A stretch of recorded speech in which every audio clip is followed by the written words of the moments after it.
बिहार की स्थिति ये हो गई है कि बेरोजगार नौजवान स्टूडेंट क्रेडिट कार्ड लेने के बाद नौकरी ढूंढ रहा है और सर्टिफिकेट केस हो गया है तो उसको पुलिस ढूंढ रहा है। इस सफर में आखिरी पत्थर के बाद आएगा मजा। तो यार दिसंबर के बाद आएगा।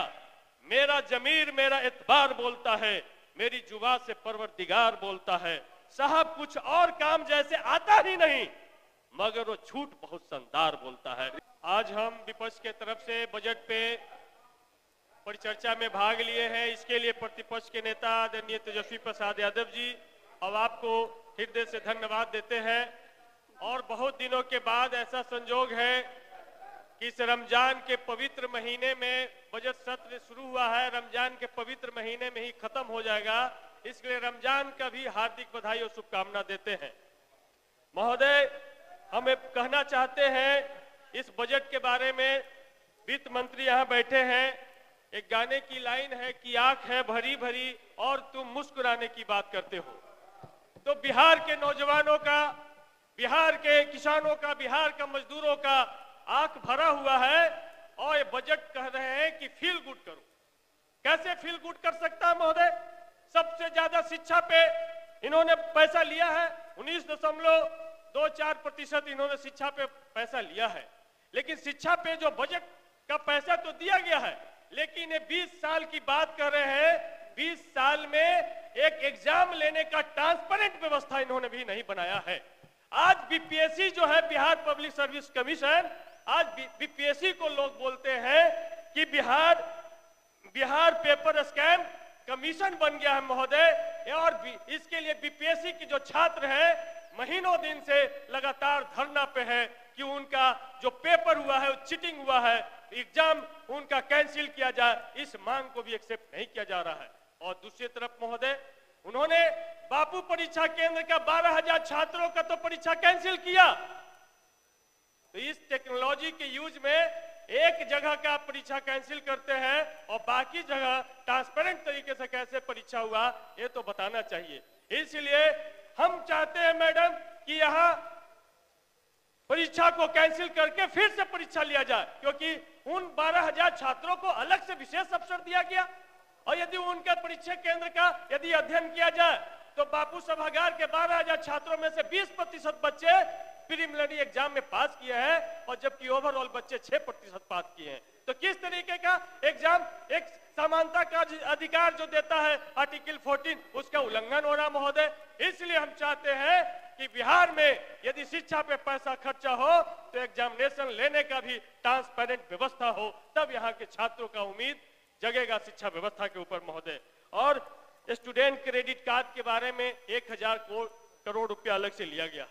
स्टूडेंट क्रेडिट कार्ड में बताया गया है कि 3,70,000 बच्चों को स्टूडेंट क्रेडिट कार्ड का लाभ दिया गया है। लेकिन यह नहीं बताया गया कि कितने बच्चों को नौकरी में, कितने बच्चों को नियोजन उस स्टूडेंट क्रेडिट कार्ड लेने की वजह से मिला है महोदय, ये नहीं बताया गया है। आज बिहार की स्थिति ये हो गई है कि बेरोजगार नौजवान स्टूडेंट क्रेडिट कार्ड लेने के बाद नौकरी ढूंढ रहा है और सर्टिफिकेट केस हो गया है तो उसको पुलिस ढूंढ रहा है। यह व्यवस्था स्टूडेंट क्रेडिट कार्ड हर एक नौजवान को आज कर्जदार बना रहा है। इसलिए स्टूडेंट क्रेडिट कार्ड स्कीम को खत्म किया जाए और यदि सरकार चाहती है तो पोस्ट मैट्रिक छात्रवृत्ति को स्टार्ट किया जाए कि स्टूडेंट क्रेडिट कार्ड की आवश्यकता न हो। जैसे 2016 के पहले पोस्ट मैट्रिक छात्रवृत्ति मिलता था, किसी को स्टूडेंट क्रेडिट कार्ड की आवश्यकता नहीं होती थी और गरीब घर के दलित पिछड़े बच्चे भी जा करके हायर एजुकेशन में अपना दाखिला लेते थे महोदय।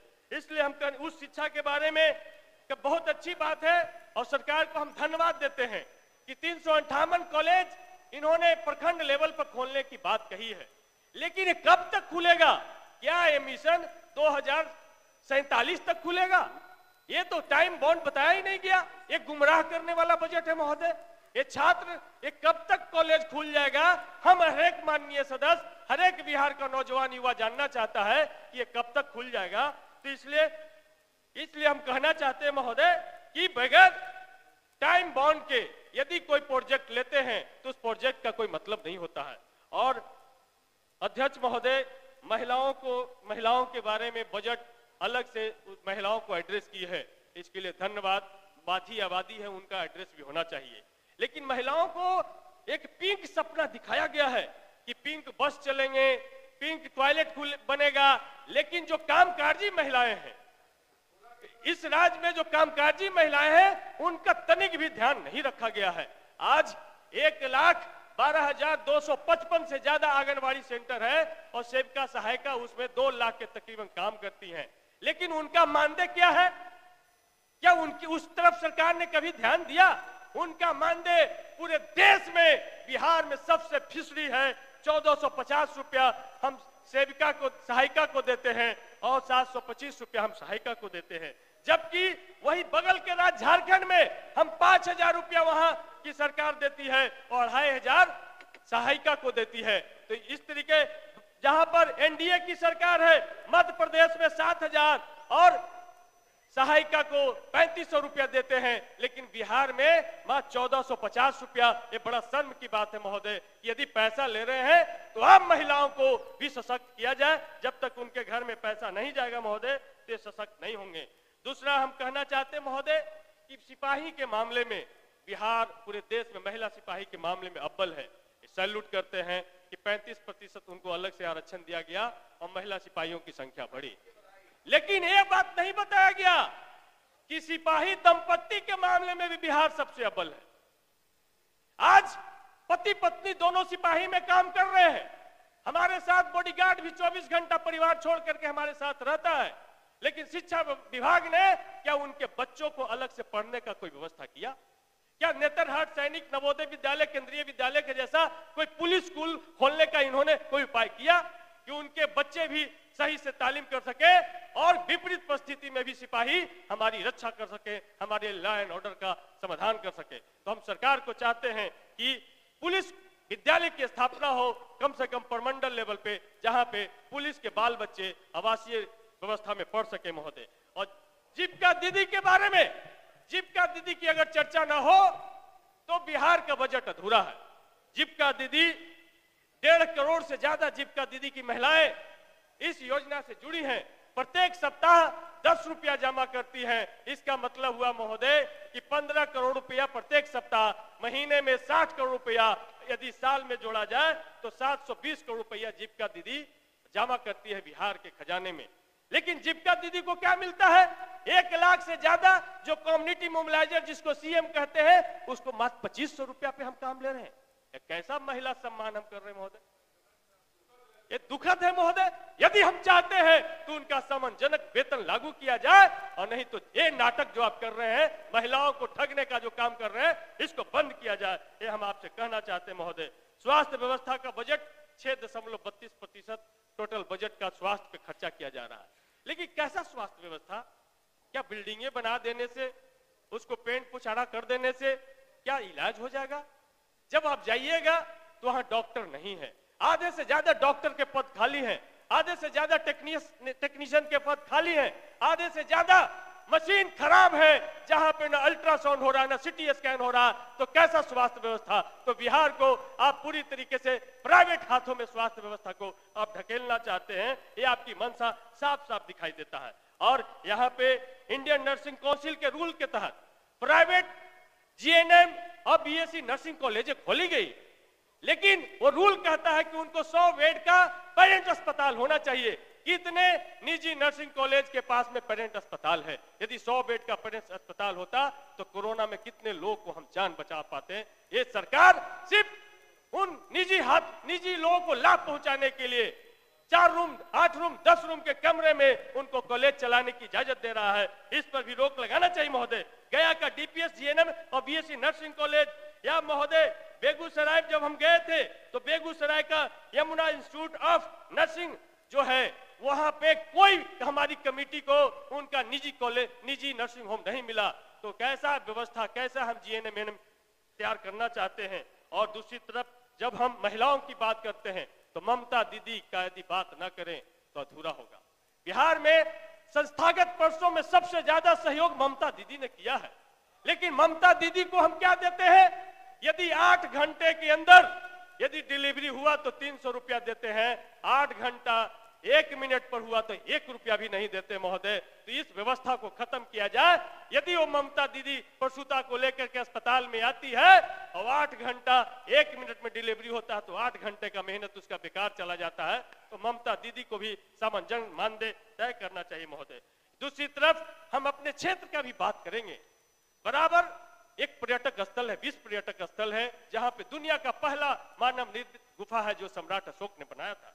वहां पर महोदय उसके ऊपर में सावन में बड़ा मेला लगता है और सावन के मेले में 12 अगस्त 2024 को वो काला दिन जहां पे भगदड़ हुआ और सैकड़ों के संख्या में शिव भक्त हताहत हुए, मारे गए हैं भगदड़ में महोदय। क्योंकि वहां पर हम वर्षों से मांग कर रहे हैं कि वहां पर्यटक अस्पताल बनाया जाए। यदि बराबर में पर्यटक अस्पताल होता तो हम सैकड़ों लोगों को जान बचा सकते थे महोदय। केवल 2 मिनट है। इसलिए महोदय हम दूसरे तरफ नगर एवं विकास विभाग की तरफ हम अपना इशारा करना चाहते हैं। हम 20 साल से नीतीश कुमार जी नगर एवं इस बजट को पेश कर रहे हैं, लेकिन क्या नगर में बसने वाले गरीब लोगों को हम बासगीत पर्चा का अधिकार कब हम देंगे? क्या नगर में जो नगर निगम, नगर परिषद, नगर पंचायत में जो रहते हैं क्या उनको वासगीत पर्चा का अधिकार है कि नहीं अधिकार है? उनके जमीन नहीं रहने की वजह से हम उनको प्रधानमंत्री आवास योजना का, मुख्यमंत्री आवास योजना का लाभ नहीं दे पाते हैं। तो हम चाहते हैं कि सरकार नगर में भी बसे हुए योग बसावट को, यदि वो योग जमीन पर बसे हैं तो उनको पर्चा निर्गत करे, जिससे प्रधानमंत्री आवास को आगे मिल। लालू प्रसाद यादव जी ने सोचा था, रैन बसेरा बनाया था, मछुआ टोली में आप जाके देखिए डुप्लेक्स बनाया था और गरीबों को दिया था। यदि जमीन कम है तो अपार्टमेंट नुमा 2 BHK का फ्लैट बना करके हम गरीबों को दे सकते हैं। ये व्यवस्था शहरी गरीबों को ले लेकर के सरकार को आना चाहिए। हम यही करना चाहते हैं महोदय। और हम चाहते हैं कि यहाँ पर शिक्षा विभाग है जो समावेशी शिक्षक हैं, वो सुप्रीम कोर्ट के आदेश के बावजूद 19 साल से काम कर रहे हैं। 1 मिनट है, समेटिए 1 मिनट केवल। 826 लोगों को अभी तक समायोजन नहीं किया गया महोदय, जबकि सुप्रीम कोर्ट ने आदेश दे रखा है। और हम दिव्यांग लोगों के लिए 3 महीने का कैंप वाला स्कूल खोलते हैं। 3 महीने के बाद वो घर चले जाते हैं, जो कैंप में सीखते हैं वो भी भुला जाते हैं। इसलिए हम सरकार से चाहते हैं कि उनको सालों भर एक बोर्डिंग स्कूल के तौर पर हम डीफ एंड डम्ब छात्रों को सालों भर हम शिक्षा देने का काम करें। ये सरकार को बजट में लेना चाहिए। और हमारा समाप्त करिए महोदय, हम एक और बात बोल करके हम अपनी बात को खत्म करेंगे महोदय। हम राहत इंदौरी साहब का एक लाइन है, उस लाइन को बोल करके हम अपनी बात को खत्म करेंगे कि सफर में आखिरी पत्थर के बाद आएगा मजा। तो यार दिसंबर के बाद आएगा। मेरा जमीर मेरा एतबार बोलता है, मेरी जुबान से परवरदिगार बोलता है।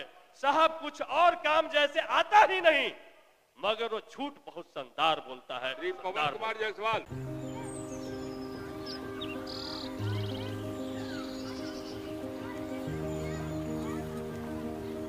एक बात बतावा, तू हमेशा बड़े बाजार से होकर घर काहे जात बार?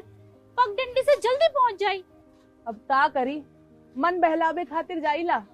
सामान खरीदे हैसियत ना बा, उ देख के मन के समझा लेता नी। बात ता सही कहता। कभी कभी सोचे तानी पैसा रही ता राहुल खातिर टिफिन, ओकरा पापा खातिर जूता और गुड़िया खातिर रंग सब ले लेही। अब फिकर मत कर। सुनल माई बहन मान योजना के बारे में का हो? तेजस्वी जी वादा कइले बारन कि अब की बार नई सरकार बनते ही हमके हर महीने 2500 रुपए मिली। अब दिन बदल जाई। अरे वाह, मतलब सच में दिन बदल जाई। माई बहन योजना, महिलाओं की समृद्धि, बिहार की प्रगति।